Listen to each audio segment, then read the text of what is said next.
Welcome back. I hope that you had a great first 2 weeks of school, are getting the hang of things. Thanks for asking me questions and communicating with me.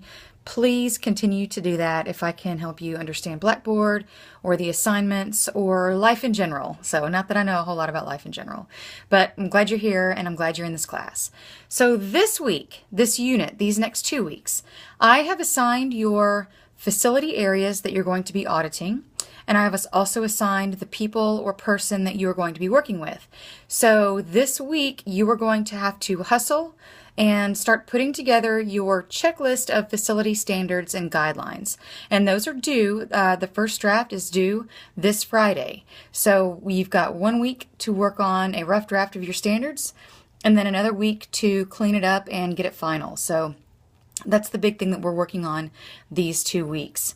The class meeting that we did where I went over this assignment, and you might need to listen to it again. It's available. The recording is available. If you click where it says weekly meetings on your left menu, and then where you see in the upper left hand corner of that screen, there's 3 lines. And if you mouse over those 3 lines, it will say recordings, and our meeting is recorded there. So, if you need me to explain things again, that may help you to watch that again. And, of course, I'm always happy to jump in to a meeting at any time. So feel free to ask me. So this week, the material that we're going over, we're looking at a few specific aspects of facility design. And one of the big ones that we are looking at both in your project and this week in the material is how the Americans with Disabilities Act affects sport facilities. So you know that with sports, there are one of 2 roles you can take. You are either a spectator, a consumer or a spectator, or you're a participant.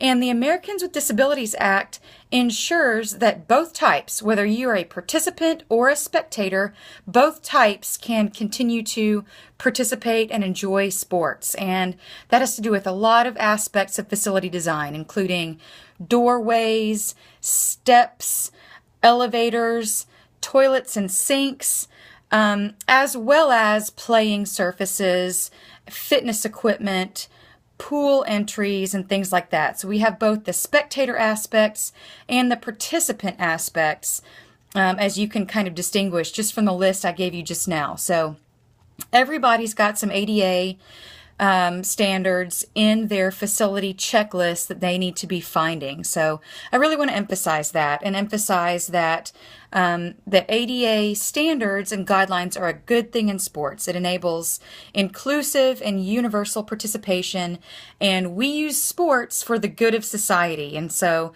that's accessibility is something that we need in order to do that. So the other big design and operations component we're going to be looking at this unit is risk management.